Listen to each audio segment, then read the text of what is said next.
Leigh Brown here. This is Crazy Shit in Real Estate. Today, you're going to see me sad because the guest today, if I'd known her a year ago, I would have had a different investment property under my belt. But hey, it's all right. I'm here to learn with you. Sarah Weaver is with us to talk about short-term and mid-term rentals. And by the way, there is a discount to her book in the show notes. So make sure that you visit the show notes, enjoy the episode, and I'll see you on the other side. Good morning, Sarah. Good morning. Good morning. How are you? How are you? I'm good. Really nice to meet you. Nice to meet you. So are you an artist? Did you do that painting behind you? No, I furnish Airbnbs for a living. And so I'm sitting in one of the units that my team furnished. Well, darn, because it's kind of got like a Bob Ross kind of feel to the trees. And I was going to give you all the credit for it. Well, thank you. Thank you. So now, where are you located? Where are you furnishing Airbnbs? Where's the core of your business? Everywhere. So nationwide, I am actually fully nomadic, which is just a fancy word for homeless. And so I have been full-time traveling for 4 years. Okay. So, and I know that's not our topic today, but I got to know more about that. So how did you land up a nomadic lifestyle? What led to that? Tell me more about that. Yeah. So I've always been an avid traveler. It's like my number one passion. I like talking about traveling and real estate, and that's about it. And so in 2015, I set out to have a job that's location independent. I didn't call it digital nomad back then, but now that's what I call it. And that was way before COVID. And so it wasn't commonplace to have a job that said, yeah, we don't care if you live in Brazil.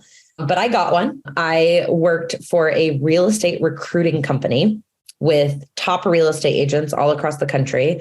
I placed 280 ops managers, assistants, marketing managers with Keller Williams brokerages and agents nationwide. And my boss said I could live anywhere. So that's how it started.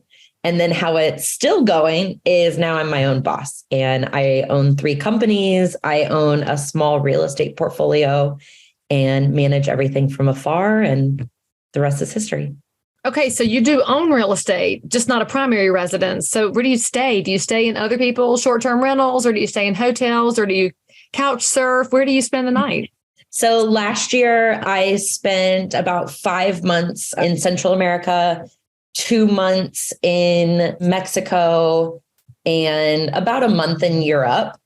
And so that's a mix of friends' houses, lots of Airbnb. I should have like a frequent flyer card or something with Airbnb. Yeah, why haven't they developed that yet? That is, now that you say that out loud, they totally should have that. Exactly. Because the only time that I choose hotels over Airbnb is because I can use points. And Sure. So if Airbnb had something like that, but yeah, lots of Airbnbs. I lived in a van in New Zealand during the pandemic. I lived in a villa in Bali. I had my own apartment when I lived in Brazil. Yeah, a big mix. So what's your favorite place you've ever stayed more than a week? Oh gosh. I mean, most places I go to, I stay more than a week. And so, Okay, so then more than 2 months. We'll draw a line there. That's a good question. I mean, New Zealand will always have a very special place in my heart. It was so beautiful. The borders were closed, so it was so quiet. You were stuck. Yeah, it was amazing. Happily stuck is what I called it. Were you near the lavender plantations? Because that's my favorite thing in New Zealand. I literally just stopped on the side of the road and was like, I could stay here forever, because I guess it's calming like the poppies in Wizard of Oz, actually.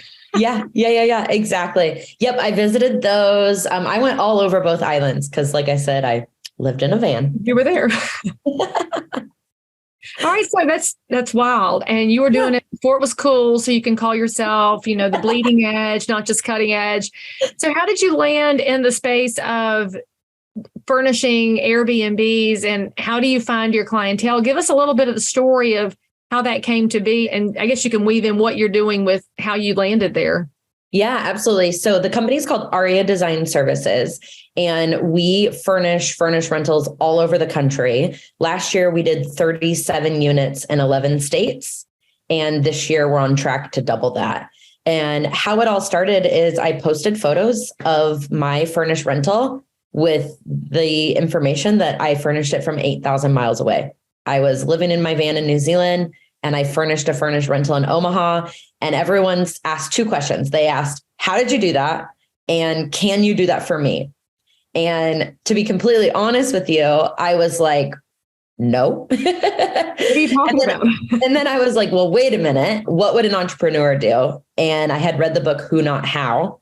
And so, yep. You have it? Yeah, I mean, well, I have another one of Dan Sullivan's books here, but that's who wrote that. Exactly. And so I took what I learned from that book and I was like, okay, I don't want to be like the sole owner of this company because I own 2 other companies. But I was like, but I see a need in the market and I know that we can do this from anywhere. And so that is the one company where I do have a business partner. And I approached her with the idea and she said, heck yes. And now we've served almost 50 clients. So I have to tell you, like, this is hitting home with me because I flipped a house in 2022, I flipped it and I thought about keeping it as a short-term rental, but I was so overwhelmed with the idea of furnishing it because I am not a nester. I am terrible at, if you walk in my house, you'd be like, well, this is eclectic because nothing makes any sense. Half of it's inherited and half of it is from Goodwill because I'm so cheap. And then because I'm cheap, I was scared about not putting the right stuff in and doing it wrong. And so I flipped it and that was fine, but it would be a great return if I'd known you existed, Sarah. Well, okay, now so, you know. Well, what would you do with somebody like me? So I call you and I say, hey, girl, hey, I've got this house over here. I think the location works. So I'm in real estate. I know the location bit. I know the demand bit. How do I get from point A to point B? So what do you do then? Do you find out my budget? Does my style matter? Does the area style matter? Tell us a little bit about the process. Absolutely. As my heart breaks inside at the loss of money. Well, hey, this is how we learn lessons. And now you're going to go and find a rental this week. We'll furnish it next month and you'll call me and then we'll celebrate with the cash flow by going on a trip.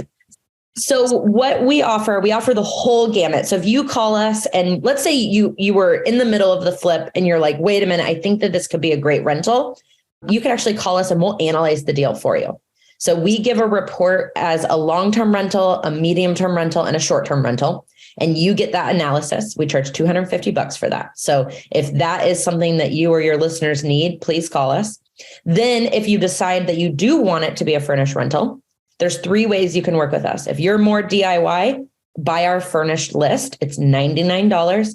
It doesn't just tell you to buy sheets and spoons. It has the link to the sheets and the nightstands and the table that we recommend.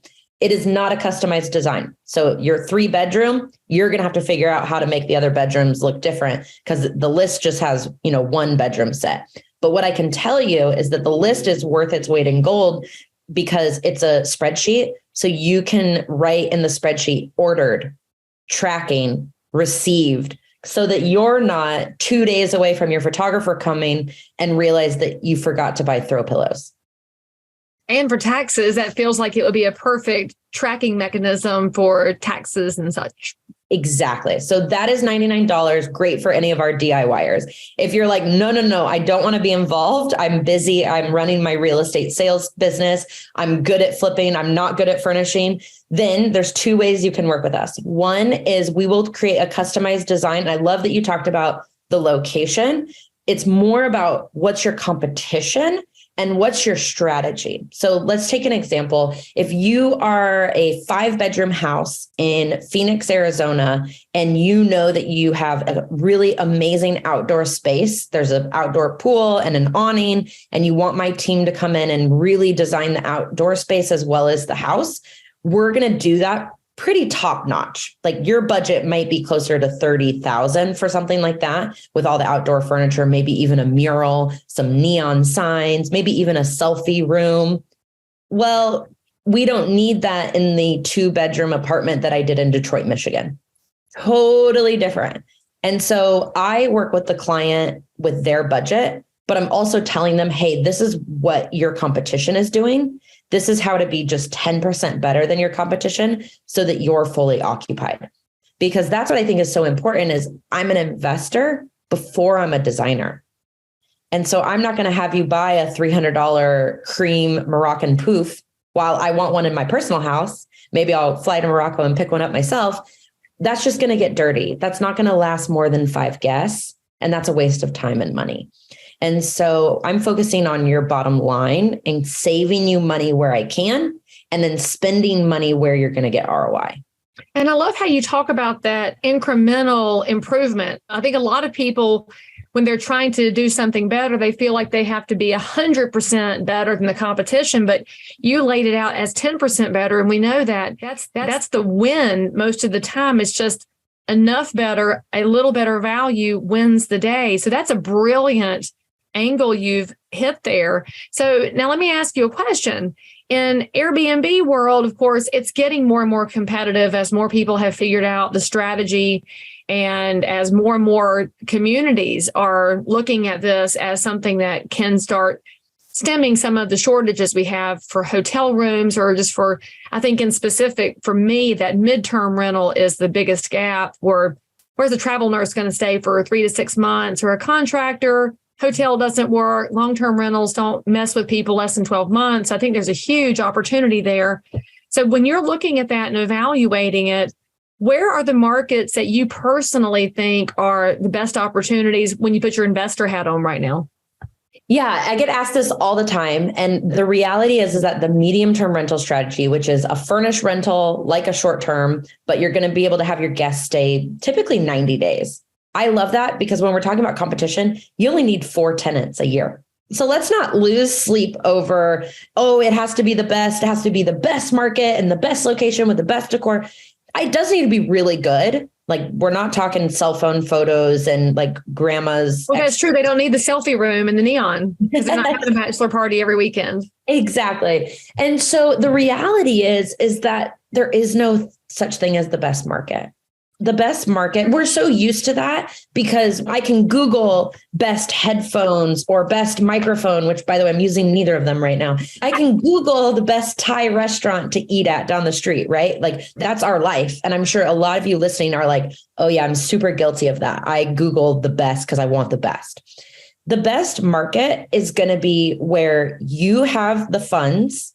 So one of your buyers might have $300,000 cash, whereas another buyer has to be owner occupied so they can use that 3% down. And then another buyer might just he has $50,000 and that's all he has to work with. Well, guess what? Those 3 people are probably going to buy something different and have a different investing strategy. And then we can love a market all day long. Like, man, do I want to own a rental in this city? But if I don't have an investor-friendly agent sending me deals, I'm not going to invest there. Because say that one more time, Sarah. Back that up for the people in the back. Say that again, honey. Say it. If I don't have deal flow from an investor-friendly agent, I can love that market all day long, but I'm probably not going to buy something. And so I get asked, what's the best market? What's the best market? The best market is where your money makes sense for the strategy that you're doing and you have deal flow. You are like 1,000 little Instagram quote buttons here. I mean, we could totally slice and dice this into all the great things, but I have to read to you something that was sent to me on Instagram message from a consumer because it totally applies to what you just said. And I don't normally like just read off my phone during a podcast interview, but this one is like, you're going to fall out. Where did she go? All right. So, Sarah, I had to go look to my phone, look at this message I got. This is not from my client. This is from a random consumer who reached out to me through social media with her frustrations. So you just mentioned having an agent who understands what you're buying. And I'll just read the one sentence. She said, I had 2 different agents, one who seemed to care immensely, but couldn't help me secure a property, and the other who offered no guidance because she didn't understand the deal. And bless it. I mean, so I've connected her to somebody who knows the product, but there's so much. Isn't that incremental difference? They might all be great on 1 or 2 levels together, and those 2 might be great at something else in real estate. But this particular person needed something great over here. Oh my gosh, I could totally go with this in like 1,000 directions. I love you for being so insightful. Okay, so now as you've done some short-term rentals all over the place and you've got personal ones and you've helped other people, of course, we're crazy shit in real estate over here. I'm dying to know if you've seen something that was the dumbest waste of money you've ever seen, the worst short-term rental. Give us something that made you say, no, ma'am, this can't go on again. If you are remotely awake, then you know that we are heading into some really tricky economic times. We have home buyers that have put the kibosh on buying because they have interest rate shock. We have sellers who have found out suddenly their houses aren't dipped in 14 karat gold. And as a realtor, you are still trying to keep up with the business you have and trying to answer questions in the meantime, while also managing sky high fuel cost at the pump. Never fear, because my new video course is coming out right now, and it's called How to Dominate During a Recession. Look, I've been a realtor for 22 years. I came through the last recession by the skin of my teeth. Actually, not even the skin of my teeth. My business went up every year during the Great Recession, and it's all because of education and getting in front of the curve so that I could serve as many neighbors as possible and help them weather this storm as well. So this course is 4 modules. There might even be some bonus content for you. And I have priced it so that everybody can get a hold of it and go out there and do great things for the American dream and for home ownership. The price is $199. Click on this link. If you take action, you can be the one who brings great information and great solutions, and also paired with realism and optimism into the marketplace that you serve. I am delighted to bring this out as quickly as possible because, friends, there's no time like the present to make sure our neighbors are stronger and we protect the American dream. Oh man. I mean, yeah, I have so many stories. I'll tell you one of my favorite things from being an agent. So I was an agent. I joked that I was an agent for about 5 minutes. I was a real estate agent for about a year. And I was so hungry. I was cold calling, like it was my life depended on it. And I was calling FSBOs and expired, for sale by owners and expired listings. And I got a listing presentation, a listing appointment at a house near the Army base in Killeen, Texas. I was living outside of Austin. And I go to this house and immediately, you know, like the hair on the back of your neck that sticks up. Well, I travel the world by myself. I've been to 47 countries on 6 continents, most of them by myself. When I get that feeling, I run. Listen, any bad story comes from, I had a bad feeling, then bam, got hit by a 2x4. Amen. Like that bad feeling you should always listen to. And I was a little desperate for money. So I was like, no, maybe this is an okay listing appointment. Maybe I think everything's going to be just okay. So I go inside the house and he won't turn the lights on. What time of day was this? Good point. It was in the middle of the day. So there was some daylight coming in. But everyone knows what it's like navigating a house with no lights on, daylight or not. I'm like, so can we turn on any lights? And he was like, no. I was like, oh, dear God, what do I do? What do I do? Well, again, desperation is not it doesn't look good on anyone. It definitely doesn't look good on me. I went ahead and I did the listing appointment. I got the listing. And the reason I took the listing is he had another property in town that I knew that I could sell sight unseen, because it was just, the numbers were perfect. It was less than $30,000. It rented for $800 a month, room for improvement. It was a no-brainer. If I had known then what I know now, I would have just bought it. But again, desperation here, people. I didn't have any money. And so I took that listing and I ended up selling his other one in 4 days, of course, all cash. And I'm really glad that I went through it, but I look back and I'm just like, I'm never having a daughter. I'm never letting her be a realtor. Like, that was so dangerous. I mean, it's so true. Like the crazy situations we get into, sometimes they're of our own making, but like you said, you're trying to get the bills paid. And we do always feel like we've got this cloak of protection on us, which, I mean, you can have a hedge of protection, but you got to be smart about it. I would say, though, that if you had a daughter, she could get into real estate. We would just have to train her about agent safety, and she would hear it from us about, carrying concealed and all that. Because you can do that in Killeen, Texas, just like you can in Concord, North Carolina. Do you know my friend Jean Shine? She's been a realtor in Killeen for forever. And I don't think so. I don't know if I've met her. The Shine team primarily works with people in and out of the base, but Jean is, 5'2", and she's just a compact, tiny person. I bet they'd be scared to death to not cut the lights on. And she said, cut the lights on. But what a creeper. So what happened to him, by the way, after you sold the properties? Did you ever hear from him again? Yeah, he was just a man in despair. He had a lot of things gone wrong in his life. And so I was really happy to help him get that property off his hands. And look at you. Yeah, he didn't have one nice thing to say about me, but I know that he was happy. You know what? That's fine. That's on him, not on you, because you did what you were asked to do. Yeah. And then you guys, and then everyone knows what was my commission on like a $30,000 house. But you know what? Those dollars spend too, and you could go to the gas station and get a cup of coffee that you did not buy the day before. Oh man, the things that we do, it's just laughable. But everyone out there, stay safe, learn from my mistakes.